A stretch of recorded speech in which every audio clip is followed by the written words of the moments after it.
उनको 3 तरह के गिफ्ट दिए गए, सोना, मुर और लुबान। मोर नहीं है, एकदम मोर ना कहते रहे, मोर नहीं है, मुर मुर। और मुर का जो लफ्जी मतलब है ये कड़वी जड़ है। अब ये कड़वी जड़ जो है ये भी तमसील थी, यस्सु पर पूरी आनी थी। ये 3 गिफ्ट का मतलब क्या है? ए तेरे ने, ए तू रख ले, ए दे तो तू फायदा चुकेगा। की फायदा चुकेगा? सोना इसलिए क्योंकि तू बादशाह भी है ना। और मुर जो है, मुर उसकी मौत और तस्लीब और मसलूबियत को इजहार था कि कुर्बान होगा। और लुबान ये कि लुबान जो था खुशबू होती थी जो कि चढ़ाई जाती है। और पाक कलाम में लिखा है, मुक़द्दस पौलुस फरमाते हैं हम यीशु मसीह की खुशबू जमीन पर। पढ़ लीजिएगा निकाल के कहीं से, मैं आपको हवाला दे दूंगा। उसने कहा कलीसिया दुल्हन तो यीशु मसीह की खुशबू है।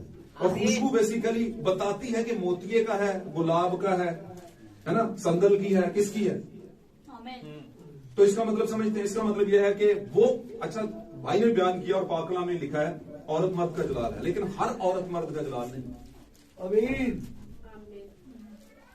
ना ही हर मर्द उस औरत का है जो जलाली है। तो यहां पर आप समझ जाएं, नाम नहीं लिखा लेकिन ये आपके और मेरे दूल्हा की बात हो रही है। आप अगर आप में जरा सी भी कोई खूबी है कलाम के लिए, कलाम के मुतालिक, तो वो आपकी अपनी वजह से नहीं बल्कि खुदा का जलाल है, मसीह का जलाल है आपके अंदर। और मसीह आपका चूंकि दूल्हा है और पाक कलाम में वक्तों और मियादों के मुताबिक अब जबकि यस्सु आने वाला है, आमीन, तो उसकी बीवी ने खुद को तैयार कर लिया। आमीन, बात समझे? तो तैयारी किस चीज से की हुई है? कलाम से की हुई है। हालेलुया। मैं इसमें बहुत आगे नहीं बढ़ूंगा, हम वहीं पर रहेंगे। तो आज का हमारा टॉपिक था द ग्रेसफुल गॉड, फजल का खुदा, the God of grace, graceful God, the God of grace. Very good. तो जहां पर भी मुसीबत आई खुदा का फजल भी आया। वहां पर पानी कड़वा है, खुदावंद ने उसे मीठा कर दिया। अब यहां पर आगे देखें तो हमने जो पहले हवाला पढ़ा, एक औरत है और वो औरत कहीं ना कहीं किसी टाइम पर मैं और आप ही थे, जो कि रूहानी तौर पर भी और जिस्मानी भी तौर पर भी आलूदा थे कहीं ना कहीं पर। समझे बात? औरत कलीसिया है।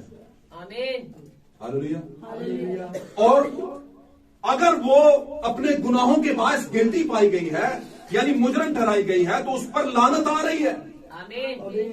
हालेलुया। और गुनाह सिर्फ बदनी नहीं होते, मैंने बताया जमीन पर का कोई भी बदनी गुनाह जो है यस्सु के लहू से ज्यादा बड़ा नहीं है। यस्सु के लहू में ताकत है कि वो उसे धो दे, माफ कर दे। मेरा अपना पर्सनली बिलीव है और आपका भी ऐसा ही होना चाहिए। और बाइबल ने इस बिलीव को आपके लिए भेजा है, इस ईमान को भेजा है। अगर कोई शख्स कितना भी बुरा है, जब तौबा कर लेता है और मसीह का हो जाता है, तो उसके बाद समझ लेके अब मेरे गुनाह उसने उठा के फेंक दिया मगरब की तरफ, गरूब हो गए वो, अब वापस नहीं आएंगे। बात समझ रहे? और फिर आगे को अपनी जिंदगी मसीह को दे देता है। तो लेकिन यहां पर जो बताने की बात है, भेद की बात, वो औरत जो है वो रूहानी हरामकारी में है। अब रूहानी हरामकारी के मुतालिक मैंने आपको बताया था, किताब मुकाशवा में लिखा है, फिर मैंने एक ऐसे हवान को पानियों में से निकलते हुए देखा जिसके ऊपर एक औरत बैठी है। बस में अब उस औरत के मुतालिक बड़ा कुछ लिखा है, मैंने बहुत कुछ बताया भी है कि उस औरत के हाथ में क्या है? एक प्याला है जो हरामकारी की मै से क्या है, भरा हुआ है। और दुनिया के बादशाहों ने उस प्याले में से, उस हरामकारी की मै में से पिया है। अब ये क्या है? तो मैं आपको बताने की कोशिश करूं, मुकाशवा में जो लिखा गया वो इशारे हैं, सिग्नल्स हैं। देखें वो कौन है, और खुदा अगर वो आपको बताएगा कि वो कौन है। बंदा बता नहीं सकता, बंदा तो कोई भी नहीं बता सकता। और एक और बात इसमें कहता चलूं, इस बात को ना मैं बार बार इसलिए कहता हूं क्योंकि 90% लोग इसी की तरफ मायल होते हैं कि 5 साल की सेमिनरी करके आया कि जो कहता होगा सही कहता होगा। लोग यही समझते, बात नहीं समझ रहे। लोग कहते 5 साल की सेमिनरी की है पादरी साहब ने, कहता होगा तो ठीक ही कहता होगा। नहीं नहीं नहीं, खुदा के कलाम के मुकाशफात को आप, खुदा के कलाम के वेदों को आप, या खुदा के कलाम की बातों को आप सेमिनरियों से नहीं समझ सकते, आमीन। समझ नहीं सकते। ये आपको खुदा का रूह जो है मुकाशफाती तौर पर समझाता है। और किसको समझाता है? आपको नहीं समझाता, ये आपके नबी को समझाता है। और नबी का मसा आगे आता है। ध्यान से सुनिए ये बात।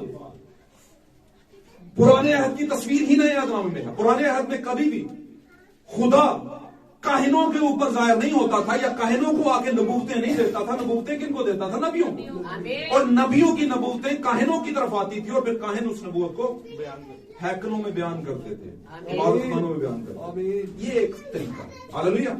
तो मैं आपको कहता चलूं कि ये जो औरत है हैवान के ऊपर बैठी हुई, हैवान ताकत है, हुकूमत है। आमीन, आमीन। और उस हैवान के ऊपर कुफर के नाम लिखे हुए हैं। ये भी लिखा हुआ है। कुफर के नाम लिखे नहीं हुए, लिखे हुए, थोपे गए। आमीन, आमीन। हैवान ताकत है। और ताकत हमेशा याद रखना। हम छोटे थे, सादा लफ्ज़ों में बताता हूं, शॉर्ट टाइम करता हूं, बहुत शॉर्ट करूंगा, कोशिश करूंगा जल्दी जल्दी इसको खत्म करूं। हम छोटे थे तो किताबों में एक कहानी पढ़ा करते थे, अंग्रेजी की भी और उर्दू की। किसी किसान के 3-4 बेटे थे, उसने बुलाया, उसने लकड़ियों का एक गड्ढा रखा, उसने कहा तोड़ो, नहीं टूटा। बात समझे? नहीं टूटा। बात समझ गया ना सारी? तो फिर इसने कहा एक एक करके तोड़ो, टूट गया। तो ये जो हुकूमत होती है या जो ताकत होती है, कोई भी हुकूमत, ये किन से बनती है? यूनिटी से। यूनिटी से बनती है, इत्तेफाक से भी बनती है। आप देखिए हमारे पाकिस्तान की हुकूमत जो है, कल्ला इमरान बादशाह नहीं, कल्ला थोड़ी है। उन्हें फिर थले जनता रखी हुई है। ये वजीर, वो वजीर, वो वजीर, वो मशीर, वो मशीर, है ना, पार्लियामेंटेरियन, फलां ये फलां वो। तो कुल मिला के ये सारी क्या बन जाती है? एक हुकूमत, एक ताकत।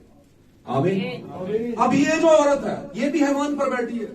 इस हैवान के ऊपर नाम लिखे हुए हैं, इस ताकत के ऊपर नाम है। और ये ताकत कोई दुनियावी नहीं है, बल्कि रूहानी ताकत है। और रूहानी होने का मतलब, सिर्फ रूहानी होने का मतलब अच्छा होना नहीं है। तुझे कहते ये शख्स बड़ा रूहानी है। रूहानी बुरी रूह भी तो होती है। रूह का मतलब है, रूह बुरी भी होती है और अच्छी भी होती है। मैं जो समझाने की कोशिश कर रहा हूं। हालेलुया। तो अच्छा रूहानी भी होता है, बुरा रूहानी भी। तो ये वाली रूहानी ताकत है। और ये रूहानी ताकत कौन सी है? कलीसियाई ताकत है। और ये कलीसियाई ताकत जो है, पूरी दुनिया के अंदर अपने पंजे गाड़े हुए है।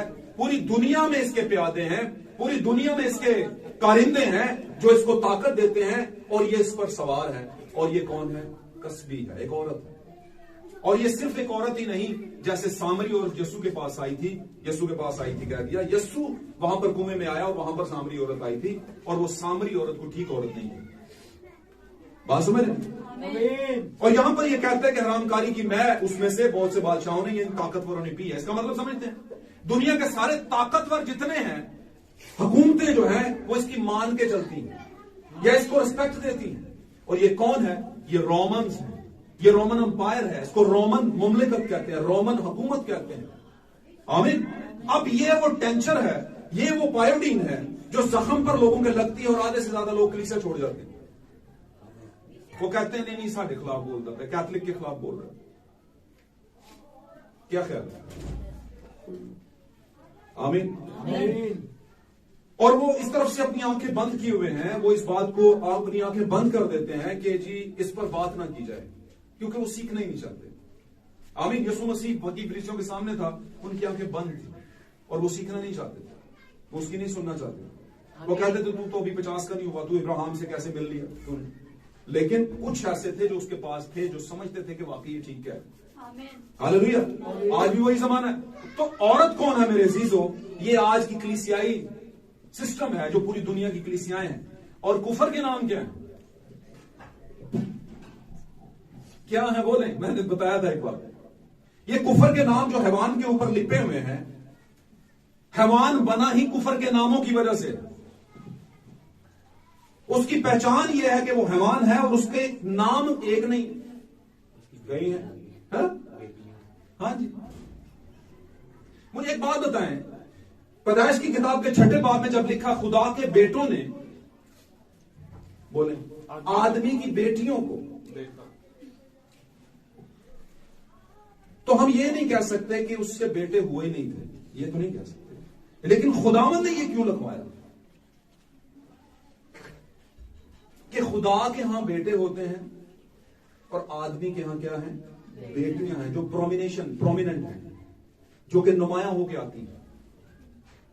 हालेलुया। अब यहां पर क्या है, एक खुदा है जिसके बेटे जमीन पर है, उसकी औलादे भी हैं, यानी कि सही वाले बिलीवर्स, असली ईमानदार, और एक हुकूमती या हैवान या ताकत के एतबार से कलीसियाई सिस्टम है जिसको निजाम कहते हैं, कलीसियाई निजाम, वो भी दुनिया में मौजूद है। और वो कौन है, उसके ऊपर भी नाम लिखा है, उसका अपना नाम भी है, उसका स्पीकर, और जिस पर बैठी है, जिस पर वो हुकूमत कर रही है, उनके भी नाम है। मैं याद रखिएगा, जब आपका ईमान तंजीम बन जाए तो फिर आप कुफर का नाम हो जाते हैं। ईमान को ईमान ही रहना चाहिए, तंजीम नहीं बनना चाहिए। तंजीम जब बनती है तो फिर ओहदे भी बनते हैं, और जब ओहदे बनते हैं तो शागिर्दों की तरह झगड़ा शुरू हो जाता है कि हम में से बड़ा कौन। अब यसूब के लिए इसी था कि यार इतनी देर तो मेरे नाल ने चल, यार इन्होंने कोई ना कुछ कारी चाहिए। अच्छा यार पतरस तू ये है, अच्छा यार तू ये है, तू ये है, तू ये है। यीशु मसीह ने इन सबको कहा, पतरस के समेत बच्चे को लाया और बच्चे को दिखाकर कहा कि जो कोई अपने आप को इसकी तरह, आमीन, वो आसमान की बादशाही में सबसे बड़ा है। बात समझ रहे? तो ये तो कोई कलीसियाई सिस्टम नहीं बनाया खुदा भाई। कलीसियाई सिस्टम खुदा बनाता भी नहीं है। खुदा कलीसियाई सिस्टम नहीं बनाता, खुदा दुल्हन को, और बनाता भी क्या है, वो अपनी पसली से अखज़ करता है दुल्हन को। आमीन, हालेलुया। और अक्सर मैं इस बारे में बयान करता हूं, भाई ब्रैनम ने भी इसको बयान किया है अपने एक मैसेज में, कि दुल्हन जो है वो किसी चर्च की मेंबरशिप से नहीं बनती कि हम उस चर्च की मेंबरशिप ली है, मेंबरशिप ली है, मेंबरशिप ली है। मैंने कभी आपको कहा आप हमारे चर्च की मेंबरशिप ले? किसी को मैंने कहा है कभी जिंदगी में? नहीं। कोई अगर कहा हो तो मुझे बता देना, गलती हो गई होगी, फिर मैंने कहा नहीं है किसी, और कहूंगा भी नहीं।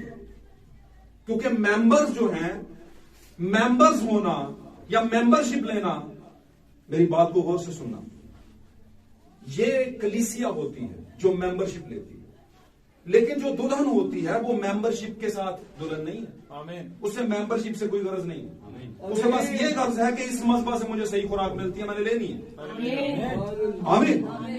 और हमेशा याद रखिए, यीशु मसीह ने कहा था कि सबसे पहले आसमान की बादशाही की तलाश करो, तो दुनिया की सारी चीजें। इसका मतलब समझते हैं?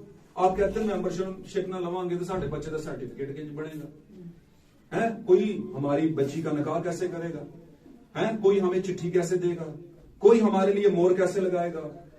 ओ भाईजान, पहले आसमान की बादशाही है ये, इसकी तलाश कर लो, इसको हासिल कर लो, तो पादरी जरा ऐसे ही सुना रहा है, बाकी कमों तो पीछे हट जाएगा। आप उस काम के माइंड में रख के आए हैं कि पादरी बाबा मतलब सानू लेटर कर देगा, ये कर देगा। मैं वैसे बात करने लगा, दुनिया के अंदर लोगों ने ऐसा वकूआ या ऐसा सोचा होता है, अपने ज़हन में बनाया होता है। बात समझ रहे? तो ये दुल्हन नहीं है, ये कलीसिया हो सकती है। और फिर मैं कहता हूं कलीसिया का लफ्ज बुरा नहीं है, लेकिन कलीसिया का लफ्ज क्या है? खुदा के लोग, द पीपल ऑफ गॉड, कलीसिया। बात समझ रहे हैं? और कलीसिया हर कोई होता है, मैंने इस पे सिखाया आपको। कलीसिया हर कोई होता है, बहुत से लोग कलीसिया हो सकते हैं, लेकिन दुल्हन हर कोई नहीं हो सकता। इन कलीसियाओं में से एक ब्राइड है, दुल्हन है, जो बीवी होने के मकाम तक पहुंच चुकी है। और कैसे बीवी होना होता है ये मैंने आपको बताया। कोई औरत तब तक बीवी का हक नहीं पाती जब तक वो प्रेग नहीं होती। प्रेग होने से पहले वो दुल्हन तो है लेकिन बीवी नहीं है। ध्यान देनी है ये बात, ये बाइबल का एक कानून था। हालेलुया।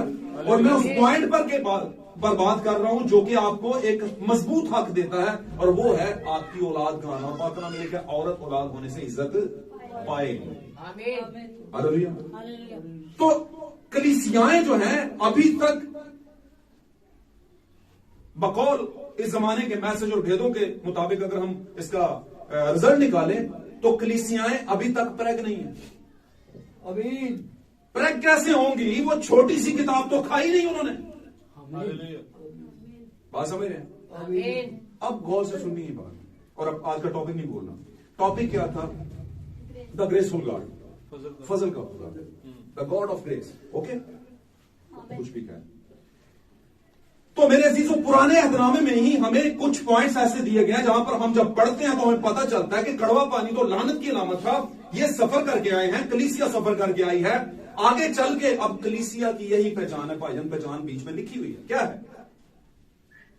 2 जगहों पे पढ़ा हमने। 21वें बाब में भी मूसा पर और खुदा पर क्या करने लगे? ये है कलीसिया भाईजान। बुरा ना मत मानना, बुरा ना मनाओ। बुरा मनाएंगे तो अपना नुकसान करेंगे। आमीन। यार असि जिते दफ्तर जाने हैं, ड्यूटी करने हैं, गौर से सुननी बात, जरा गल सोनी करो। आज मैं खोल के नहीं बताना चाहता क्या कुछ कहते हैं। लेट चले जो दिता दे प्रॉब्लम। चर्च जाना है, ओ यार बह जाओ यार, तुसी चर्च जाना है। भैया सर जी छुट्टी, ओ केड़ी छुट्टी? ओ सर जी उत्थे आए, ओ ताड़ा ते मुकदा ही। फिर आगे हम, जी सर, ठीक है सर, ओके सर। या अगर औरत हो, ओके मैम, ठीक है मैम। विचों विच पांबड़ बोल रहे होंगे, छट के कि ठुड्डा मार के आके नहीं जाते घर। आना जरा कल करना एक छुट्टी, तो परसों जाना और अपनी जरा क्लास लगवाना और फिर कहना असि गैरत वाले होने, असि घर देने। हम नहीं बात सुन सकते, करना जरा। मैं कहता हूं कभी ना करना ये काम। आमीन। बच्चे पालने ने यार, क्यों जी भाई? भाई का गलत कह रहा हूं, बहनवा गलत कह रहा हूं, ये अकलमंदी नहीं है। क्योंकि आपको पता है ये तो होने असि हुण इन्हां दी उस हरकत की वजह तो अपने बच्चों का नुकसान तो नहीं कर सकते हैं। कितनी लाइबिलिटीज है हम पे, कितनी जिम्मेदारियां हैं भाई हैं। हम तो वो रॉकेट हैं, उस जिस रॉकेट को जहाज ने पूछ लिया भाईजान क्यों इतना तेज, पता नहीं क्यों नसना। कहंदा तू 2 मिनट ला ना जिस मुंह के ते असि इत्थे मुंह वाला साडे साले सवारियां बह रही होंगे, तू वो चला जाना रॉकेट साहब। रॉकेट कहंदा तानू नहीं ना पता, मैनू जेड़ी लगी हुंदी समझ रहे? तो आप भाई को पूछो यार तुसी तो लभदे ही नहीं, 3 ड्यूटियां 4 ड्यूटियां। भाईजान तानू नहीं ना पता जेड़ी मेरी लाइबिलिटी थी। आमीन। 3 बेटियां 5 बेटियां खुदा उनके फजल से, मैं इसको खुदा का फजल कहता हूँ। औलाद है भाई, जिम्मेदारी है, क्या करूंगा। हुण मैं कपड़े पा के काटन पा के है ना, ताश कुटा लग पाऊं उत्थे बह के, लभदा नहीं। समझ आ रही मेरी बात? तो भाई कभी इतना गुस्सा नहीं करना कि नौकरी ठुड्डा मार के आ जाओ, बाद उत्ते रहा जे मैं कर देता है। 3 बार तलाक है, तलाक है, तलाक है, बाद जो सोचना होए होए होए होए बहुत काम खराब कर देते। तो कभी भी लूज बॉल नहीं करानी। लूज बॉल समझ रहे? बॉलिंग कराते हैं लोग तो लूज नहीं करानी। लूज कराओगे तो उन्हें पड़का देनी, सोच समझ के बॉल करानी है। समझ नहीं बात की? आगे चलते हैं। अब ये बातें जो मैंने आपको माशरती बताई है बड़ी जरूरी है। तो क्या हुआ, ये कलीसिया थी, खुदा पर इतनी दूर आ गए, खुदा ने इतनी दूर इनको बुला लिया, सारा कुछ किया, हर चीज। अब ये मन खा रहे थे कुछ दिन पहले के, मन खा रहे थे, सारा कुछ खा रहे हैं, पी रहे हैं, हर चीज कर रहे हैं, और ये बड़बड़ाना शुरू कर गए। कलीसिया कभी बड़बड़ाती नहीं, समझ मेरी बात? कोई चंगा पादरी कोई गल करता है, एक ही बात करता है, पादरी कुंवारा होना चाहिए। एक ही बात करता है, एक कसबी है वे, एक ही बात करता है, ओ जी है, ये है, वो है, इसके कोई गल नहीं है। तो मैं बताता हूं कि भाई आपको जो हर इतवार चीज मिलती है ना, दोहरा दोहरा के, ये फरिश्तों की खुराक है। ये मैं सही कह रहा हूं, ये फरिश्तों की खुराक है। इसकी आपको मैं आपको कोई 2 नंबर चीज नहीं दे सकता, क्योंकि एक बात हमेशा याद रखना, गौर से सुनना ही बात। किसी बंदे ने कहा था अगर कामयाबी की तारीफ क्या है, तो उसने बताया कि कामयाबी की तारीफ यह है कि बच्चा बाहर से आए और अपने बाप को मिले और उसका बाप पूछे कि बेटा बड़े होकर क्या बनोगे।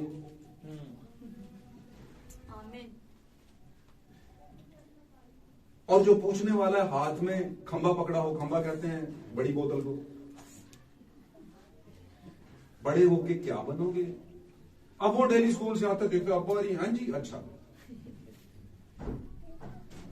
तो एक दिन बोल देगा पापा जी आपकी तरह बनूंगा, तो वो गलत नहीं कहना, क्योंकि उससे उसका पापा उसके लिए मॉडल है भाई।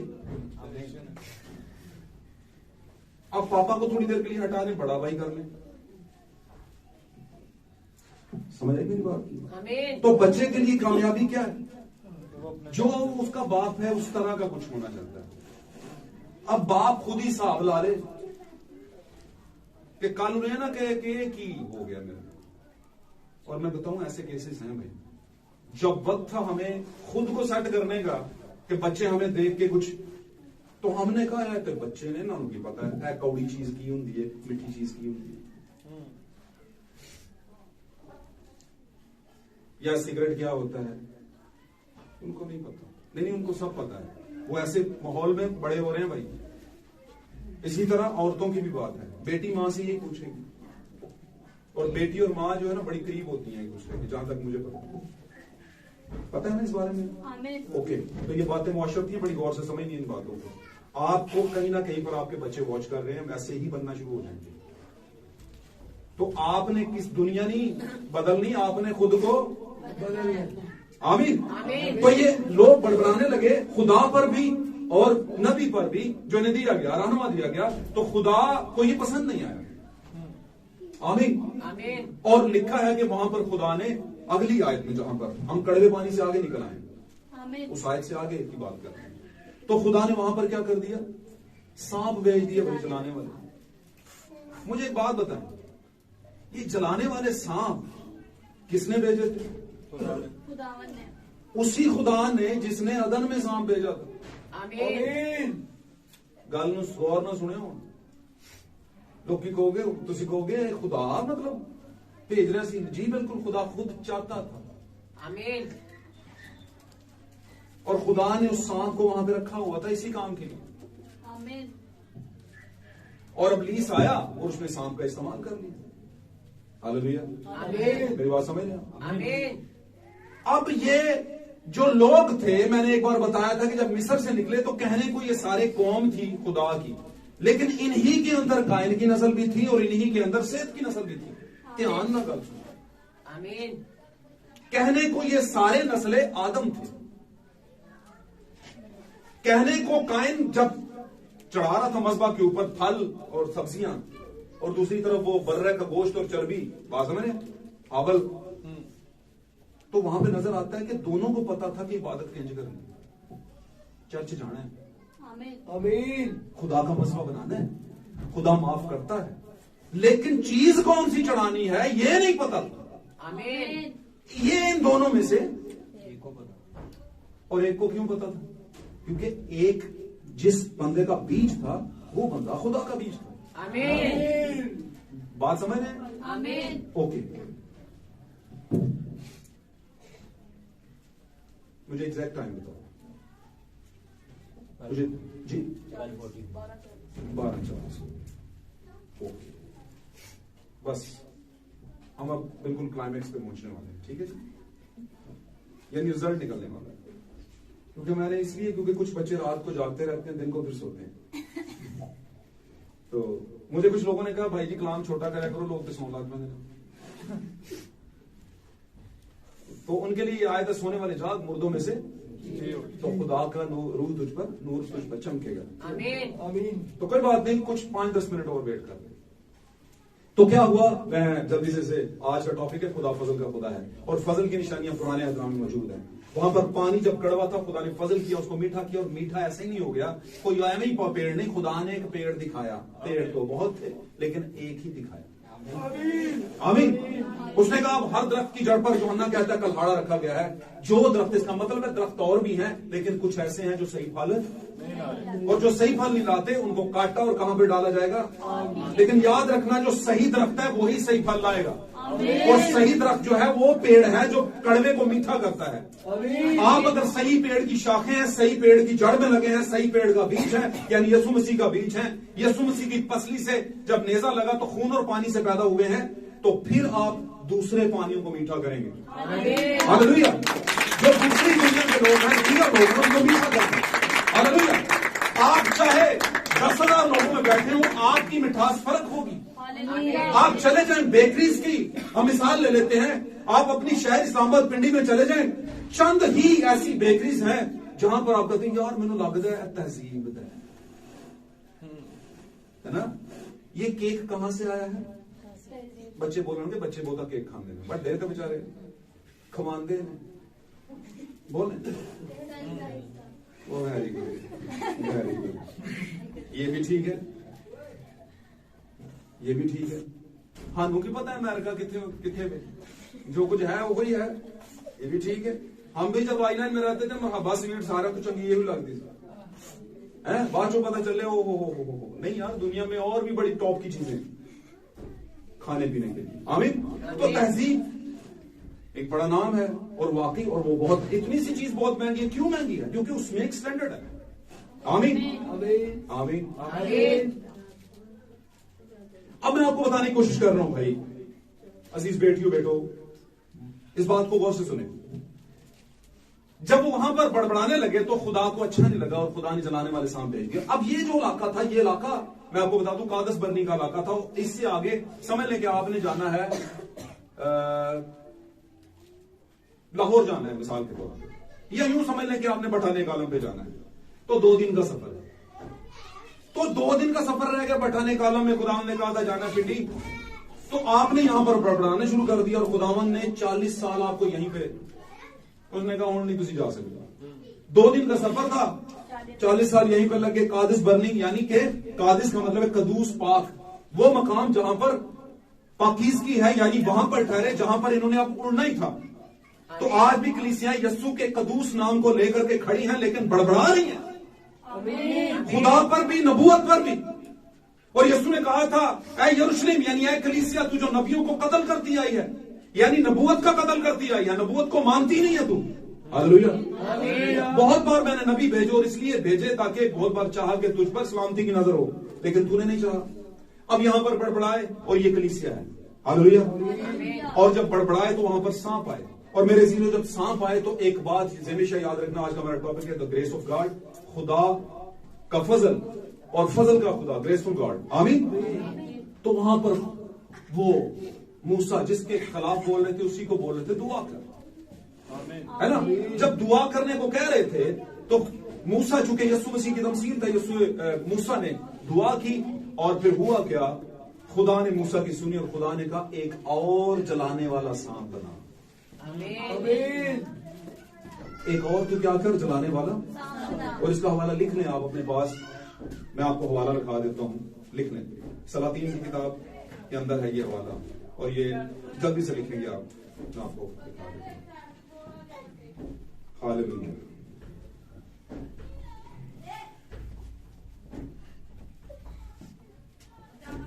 पहला सलातीन 8वां बाब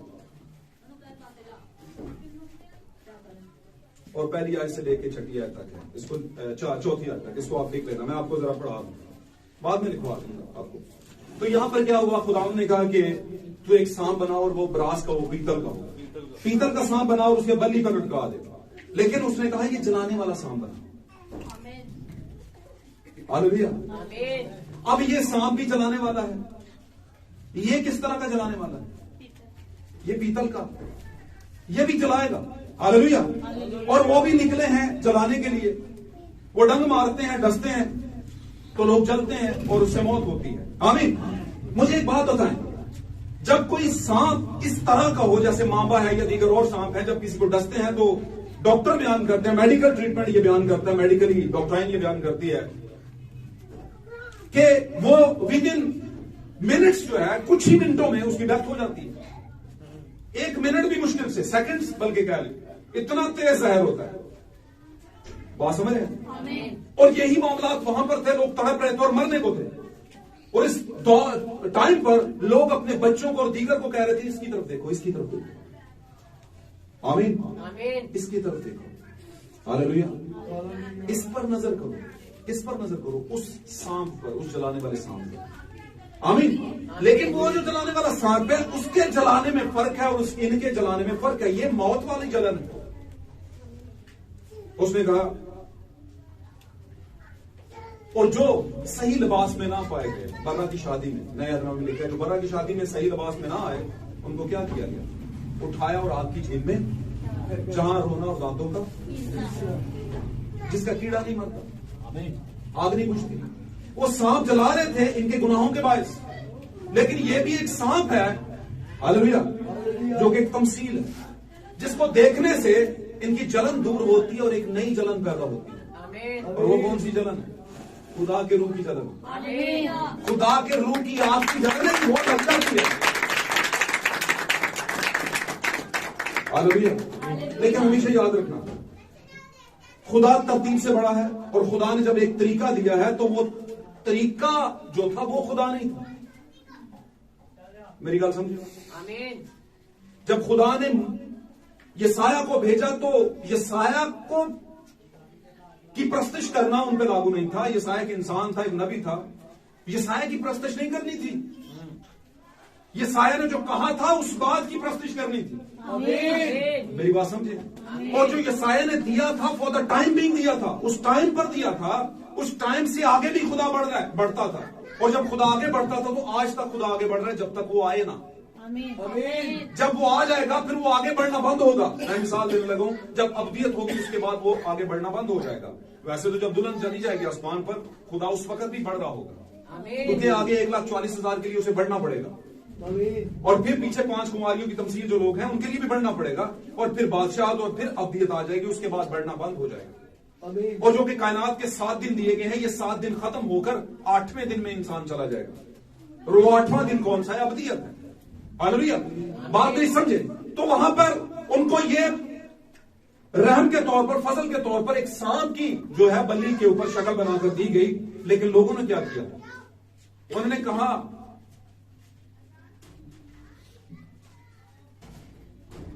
कि यही हमारे लिए खुदा है। और पाक कलाम में लिखा, सलातीन में लिखा है कि वो उसको पूछना शुरू हो। अब गो के वो उनका छुटकारा था, लेकिन वो पूजा के लायक नहीं था। वो एक निशान था, यस्सु की तमसील के आगे बढ़ना है, यस्सु तक पहुंचना है। समझे मेरी बात? और ये बदकिस्मती से वो कर नहीं सके। जब यस्सु आ भी गया तो पहचान नहीं सके। बात समझ? लेकिन उन्होंने कहा ये है वो सांप, बेटा यही है वो सांप। और उन्होंने उसके लिए कोई जगह बना ली होगी जिस पर उसे रखकर उसे पूज रहे होंगे। आगे जमाना चला तो हिजकिया के दौर के अंदर, सलातीन के अंदर लिखा है, दूसरे सलातीन के अंदर, कि हिजकिया बादशाह के दौर के अंदर नबी कौन सा था? यसाया नबी था। जिस जमाने में सांप बनाया गया वो नबी कौन था? मूसा। ध्यान से, अभी क्लाइमेक्स की बात आने लगी है। मूसा नबी था, तो मूसा ने सांप बनवाया और इन्होंने उसकी पूजा पाठ करनी शुरू कर दी। उसका मतलब यह नहीं कि मूसा ने मना नहीं किया होगा, लेकिन मूसा चूंकि आगे जा नहीं सका, फिर कई जमाने आगे निकले, कोई वक्त आगे निकले, आमीन, कई साल आगे निकले, तो तब तक इन्होंने क्या करना शुरू कर दिया? उसकी पूजा पाठ करनी शुरू कर दी। लेकिन मखसूस तबके ने करनी शुरू कर दी, हर किसी ने नहीं। खुदा का असली बीज ऐसा नहीं करता। आमीन। अब हिजकिया बादशाह आ गया और हिजकिया बादशाह ने देखा कि ये क्या कर रहे हैं, और नबी यसाया ने हिजकिया बादशाह को बताया कि ये गलत है। और हिजकिया बादशाह ने उस पीतल के सांप को लिया और उसे टुकड़े टुकड़े कर दिया। उसे क्या कर दिया? टुकड़े टुकड़े कर दिया। इसका मतलब क्या है? इसका मतलब यह है कि भाई जो चीज आपके लिए एक वक्त में दी गई है उससे आगे भी बढ़ना है।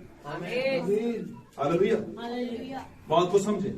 अगर यीशु मसीह आए, गौर से सुनिए बात, और यीशु मसीह ने कहा बाप और बेटे और रूह कुदस के नाम में बपतिस्मा दो, क्योंकि बाप भी है, बेटा भी है और रूह कुदस भी है। ये तो है, बाइबल मुकद्दस में है। आमीन। लेकिन ये क्या है? इसी के अंदर आपके लिए एक बहुत बड़ा रिजल्ट पड़ा हुआ है, बाप और बेटे और रूह कुदस के नामों में नहीं, बल्कि बाप और बेटे और रूह कुदस के नाम में। आमीन। वहां पर सांप बल्ली पर लटकाया गया तो सांप का कोई मतलब था। यहां पर बाप और बेटे और कुदस का कोई मतलब है, और जो मतलब है, आमीन, वही नाम है। आमीन। जो बाप और बेटे और कुदस का मतलब है वही नाम है। आमीन। लेकिन लोग उसी शक्ल को बनाकर आज तक उसकी पूजा पाठ कर रहे हैं। लोग इससे आगे बढ़ना नहीं चाहते। लेकिन याद रखना, नबी के हुक्म से उस सांप को चकनाचूर किया गया। क्यों? क्योंकि वो उनके लिए एक बुत बन चुका था। आमीन। आज बाप और बेटा और कुदस के अलकाब जो हैं गो के लिए अच्छे हैं, सही हैं, पाक कलाम में है, बिल्कुल ठीक है, गलत नहीं है। आमीन। लेकिन लोगों ने इसे तसलीस का बुत बना दिया। लोगों ने इसे तसलीस का बुत बना दिया और उसे कहते हैं तू हमारा खुदा है, खुदाए सालूस है। ये कहते हैं तू तसलीस का खुदा है,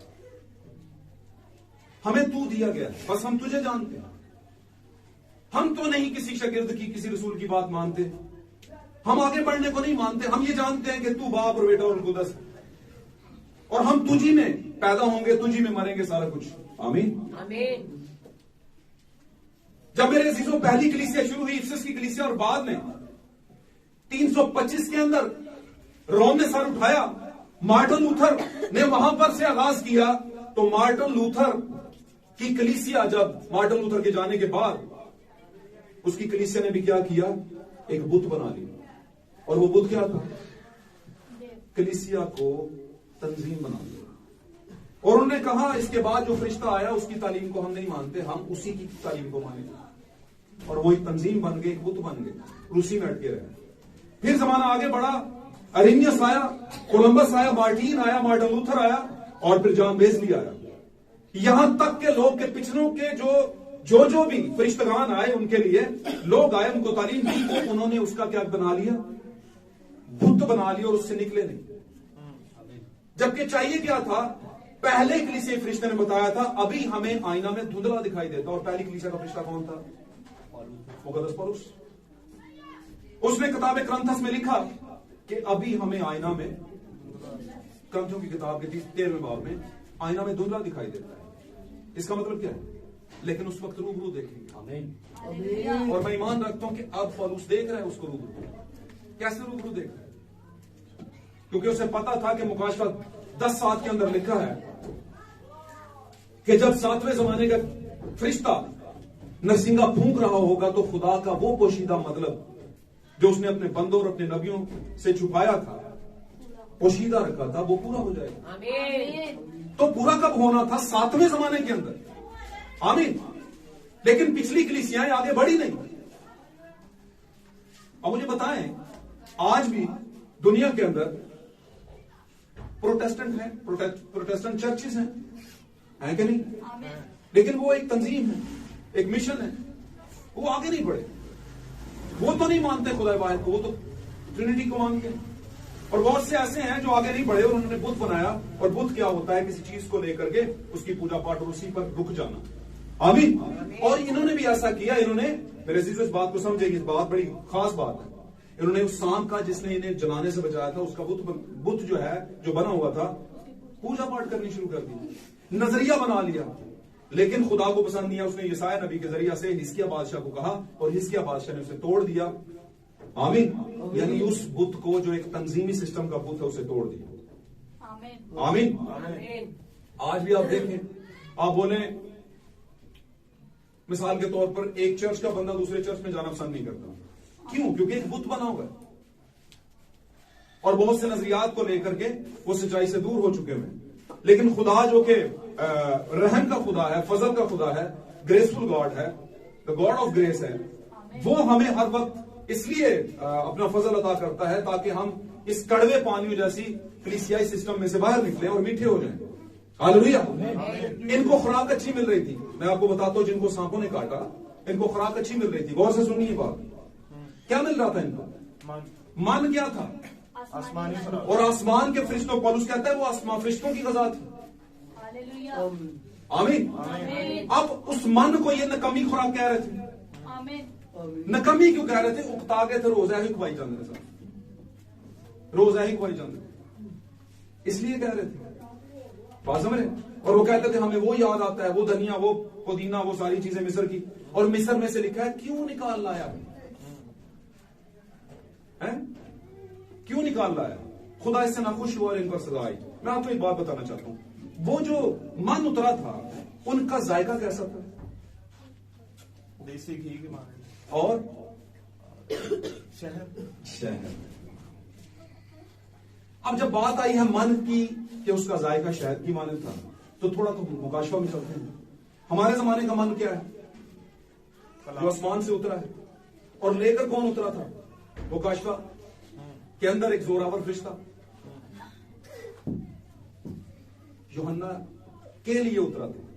जोरावर फरिश्ता यूहन्ना ही तो बता रहा है। फिर मैंने देखा आसमान से एक जोरावर फरिश्ता उतरा, उसके सर पर धनक थी, यानी कोसे कज़ा थी। आमीन। उसके पांव सतून की मानत थे। हालेलुया। और जब उतरा तो एक पांव खुशकी पर, एक तरी पर रखा। हालेलुया। इतना जबरदस्त। और ऐसे जोर से धाड़ा जैसे बब्बर दहाड़ता है। और उसके हाथ में, दाहिने हाथ में क्या थी? एक खुली हुई छोटी सी खुली हुई थी। ये एक खास बात है। 7वें जमाने की कलीसिया को जो किताब दी गई है, कलीसिया को दी तो गई है, लेकिन कलीसिया कबूल नहीं करेगी। कौन करेगी? जो उसमें खुदा का बीज है, वही कबूल करेगा। अब उसने कहा ले, यूहन्ना से कहा, उसने मुझसे कहा, यूहन्ना ने कहा, उस फरिश्ता ने मुझसे कहा, ले ये किताब, छोटी सी किताब खा ले। ये तेरे मुंह में कैसी लगेगी? शहद की माने। और वहां पर मन कैसा लग रहा था? शहद की माने। और जो कलीसिया थी वो कह रही थी नकम्मी खुराक है। अब अगर मैसेज में आप हैं तो आप बोलेंगे वो डेली एक की गल, डेली एक की गल, एक की पढ़ाई तो मैं होर केड़ी पढ़ावा, होर सारी कीड़ियां नाल भरी हुई है। आमीन। कल से ना बहुत लग रहा है मेरी ऐनक से, मुझे जो ऐनक है मुझे लग रहा है यार ये ना खाना बेटा, ये ना खाना। तुम कहते हो देख लो फिर वारिस साहब सब कुछ ही मना करी जाना। तो मैं कहता हूं फिर कल एक काम करना, खा के देख लेना, लेकिन कल फिर अगली बारी मौत आ जाए तो मैनू ना क्यों। उसने कहा एक या दो बार कहना जरूर। सारे लोग ये सानी लाते हैं, सुबह सुबह शायर पानी लो, टिक्की लो, आगे करो, सजा खबा नहीं करना, सजा करना है। ये भी एक मामला है भाई, कहते हैं ना, ऐसा है ना, सज्जा उठते करना, खबा नहीं करना। और लेना है क्या यीशु मसीह ने इस तरह की थी? क्या यीशु मसीह ने इस तरह की मोर वाली टिक्की दी थी? क्या उसने ये कहा था जब मातम हो तो तब भी पाकशाह का? मैंने बहुत से मातमों पे देखा लोग पाकशाह का दे रहे होते। बोले क्या हमारी टांगे हमारे सर पे लगी हुई हैं? नहीं। बात समझ? क्या हमारा पेट हमारे दिमाग की जगह में घुसा हुआ है? नहीं, जिसकी जगह जहां पर है वहीं पर रखा हुआ है। आमीन। आमीन। बात को समझे? तो पाक कलाम भी आपको जिस माला में दिया गया उसी माला में रहे। आमीन। हमेशा याद रखना, हमारी अक्ल से हम खुदा को पसंद नहीं आ सकते। आमीन। किसकी अक्ल से? कलाम। ये खुदा का ब्रेन है। ब्रेन किनू कहते हैं? खुदा का दिमाग है। ये आपके घरों में पड़ा हुआ है। उसके दिमाग को देखा करें, चेक किया करें। इस तरह से कहने पापा जी पता नहीं किंज दियां गल्लां करदे भाई। पापा जी के दिमाग का तुहानू पता होए तो फिर ना कभी पढ़ा ही नहीं। तो पापा जी का दिमाग ये है। कौन से पापा जी का? जो मेरे भी पापा जी का पापा जी है, जो आपके पापा जी का पापा है, उसके पापा जी का पापा है, सबका पापा है। आमीन। हालेलुया। मैंने बताया था ना एक बार, हम बराबर हैं। हम भी बराबर हैं, अब्बा के बेटे हैं। और एक बराबा वो था जो सामने खड़ा था। एक बराबा गया सलीब पर और दूसरा बराबा उसकी वजह से छूट गया। एक अब्बा का बेटा किधर चला गया? सलीब पर। उसके छोड़ने की वजह से, उसके जाने की वजह से ये सलीब, ये छूट गया। और हम ही वो बर अब्बा हैं। बर का मतलब होता है बेटा, और अब्बा का मतलब आपको पता ही है। तो वहां पर बार अब्बा लिखा हो। आमीन। तो बात को ज़हन में रखिए, खुदा ग्रेसफुल गॉड है। खुदा ने मन दिया, आज भी खुदा दे रहा है। आज भी कुछ लोग उकताए हुए हैं, लेकिन याद रखना जैसे आज लोग उकताए हैं, वहां पर सांप आए थे डसने के लिए। आज भी अगर इससे उकता गए आप, तो आपको बहुत से कलीसियाई सांप आएंगे, आपको डसेंगे। और वो इसलिए डसेंगे क्योंकि उनके बाप ने भी डसा था। किसको डसा था? अदन के अंदर हवा को और आदम को डसा था उसने। आमीन। हवा को और आदम को, जद्दे अमजद को डसा था, और वो डसते रहेंगे। यीशु ने कहा था तुम अपने बाप इब्लीस से हो, वो शुरू ही से खूनी है। तो हमने ऐसे लोगों से बचना है, ऐसे लोगों से जो डसते हैं। और डसना ये उस तरह का नहीं होता, बड़ी मोहब्बत से डसते हैं। आपको पता होगा हवा को भी बड़े प्यार पोचे से डसा गया था। आमीन। लेकिन हवा इसलिए गुमराह हो गई क्योंकि उस पर वो किताब नहीं खुली थी। उसके जमाने में वो खुली हुई किताब लेकर फरिश्ता नहीं उतरा हुआ था। आमीन। उसे पता नहीं था सांप का भेद क्या है। आमीन। उसे पता नहीं था ये जो बातें करता है ये मुझे ले डूबेगा।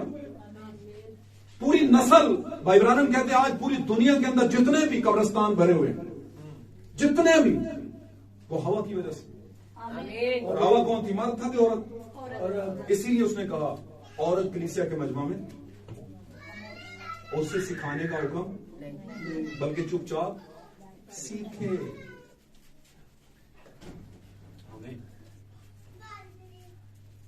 और आज हम सुनते हैं जिन पे किताबें नहीं खुली वो कहते हैं जो कलीसिया कहती है वही सही है, जो सेमिनरी याफ्ता पादरी कहता है वही सही है। तो वो क्या कहता है? भैन जी तुसी भी पादरानी बन सकते हो। वो कहता है कि नहीं? आमीन। मुबशरा फलानी फलानी कहता है कि नहीं? आमीन। सुनी है कोई ऐसा? आमीन। मुबशरा आमीन। पास्टरा फलानी फलानी। और मैंने बताया है कि पास्टरा अगर पास्टरा से बीज आ सकता है तो इसका मतलब है औरत से बीज आ सकता है। जबकि आप जानते हैं यीशु ने कहा आसमान की बातचीत ऐसी है जैसे कोई बीज बोने वाली बीज बोने वाला। बीज बोने वाला निकला। ओके, तो बीज बोने वाला बीज बोने निकला। हालेलुया। आमीन। क्योंकि बीज जो है वो नस्ल पैदा करता है, आमीन। पैदाइश को लेकर आता है। और ये हक सिर्फ मर्द के पास है। दुनिया में अगर औरतें ही औरतें हों तो औलाद कौन पैदा करेगा? गल मेरी समझ आंटी है? आसान है? आमीन। और ये बात बिल्कुल मैं बड़ी साधारण तरीके से आपको समझाने की कोशिश कर रहा हूं, सिंपल सिटी से, कि कलाम का भी कुछ ऐसे ही मामला है। कलाम को, बीज को फैलाने का हक जो दिया गया है वो मर्द को दिया गया है। आमीन। और ये मैं उस बीज की बात कर रहा हूं जो खुदा के कलाम का बीज है। आमीन। आमीन। और ये खुदा का तुखम है। हालेलुया। आमीन। और इसका हक किसको दिया गया? मेल को। आमीन। हालेलुया। बाइबल में कोई लफ्ज सुना है रसूला? रसूला लफ्ज सुना है? नहीं। रसूला, नबिया सुना है, रसूला नहीं। No problem. बिल्कुल। रसूला लफ्ज सुना है? ये 5 खित में मुबशर नहीं सुना होगा, है ना? उस्तानी भी नहीं सुना होगा, बिल्कुल। निगेबानी भी नहीं सुना होगा, निगेबान चरवाही सॉरी नहीं सुना होगा। नहीं।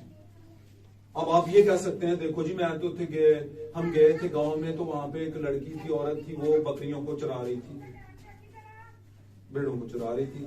तो मैं कहूंगा वैसे तो पिंड दे विच साडियां मासियां हैं, साडियां चाचियां, वो भी बीज पकड़ के ऐसे दे रही होती हैं साथ साथ में अपने हस्बैंड के साथ, वो भी ऐसे बीज फेंक रहे होते हैं कि पैली च सुटो। तो मैं वो तो बात ही नहीं कर रहा, मैं तो बात कर रहा हूँ रूहानी बीज की। आमीन। और मैं उस बीज की बात कर रहा हूं जिसकी एक नस्ल होती है और हम अपने बाप की नस्ल है। क्यों? क्योंकि हमारा बाप था। आमीन। हमारी माँ भावे 4 भी मावा होती है तो हम नहीं आ सकते थे दुनिया में। ये किसी की बात है। तो इसी तरह खुदा कभी भी उस, आप यहां पर खड़े हैं वहां पर आपका साया है। आमीन। आप जैसे रिएक्ट करेंगे साया वैसे रिएक्ट करेगा, कर रहे हैं ना? आमीन। लेकिन साया जब मैं ये बोल रहा हूं तो आवाज क्या वहां से आ रही है कि यहां से? यहां से आ रही है ना? लेकिन ये ज़हन में रखना जैसे ये होगा वैसे ही है, लेकिन जान उसमें नहीं है, जान यहां पे है। आमीन। इसी तरह पुराने अहदनामे के अंदर आपको एक्टिवेशन नजर आ रही है, लेकिन जान कहां पर खड़ी है? नए अहदनामे के अंदर। हालेलुया। तो आप पुराने अहदनामे के तौर पर ही उसी की तस्वीर के ऊपर नए अहदनामे में वो जो है अक्स है, और नए अहदनामे में उसका पूरे का पूरा क्या है? आप एक हकीकत के तौर पे खड़े होते हैं, कंप्लीट पिक्चर के तौर पे। तो आपने यही बस कंपैरिजन करना है, आपने वो कंपैरिजन नहीं करना ये दुनिया के मुताबिक कैसे हो रहा है, दुनिया की दीगर कलीसियाएं क्या कर रही है, क्योंकि दुनिया की शक्ल तो बिगड़ती जाती है। मेरे चीजों, हमने आज का कलाम सुना, खुदा का फजल आया। वहां पर भी जहां पे कड़वा पानी हुआ मीठा, खुदा का फजल आया। जहां पर सांपों ने काटा, खुदा का फजल आया। आमीन। और मैं कहता हूं जब हिजकिय्याह ने सांप को तोड़ा था तो ये भी खुदा का फजल। आमीन। जब आपके ऊपर से बुत परस्ती का लवादा हटाने के लिए कोई नबी आता है और वो उस तालीम को खत्म करता है जो उसको खराब कर रही होती है और वापस आपको कलाम की तरफ लाता है, तो ये भी खुदा का फजल होता है। हालेलुया। और खुदा का शुक्र करते हैं कि हम पर ये फजल इस जमाने में हो चुका है और आज हम पर ये नविश्ता पूरा हो चुका है। आमीन। खुदा का खुदा इस कलाम के पढ़े और आंखें बंद करेंगे दुआ।